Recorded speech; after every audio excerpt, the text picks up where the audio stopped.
ay dalhin po dito. Bill ng kuryente. Alay mo naman, di ba?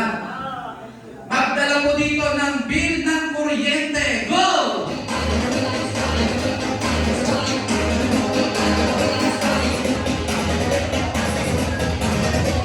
Sino po may dala ng bill ng kuryente? Wala. Bill ng kuryente, meron ba? Meron po dala. With penalty. Patingin nga po, ma'am.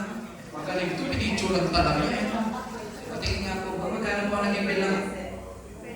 Gusto 74, nakatira po ba kayo na?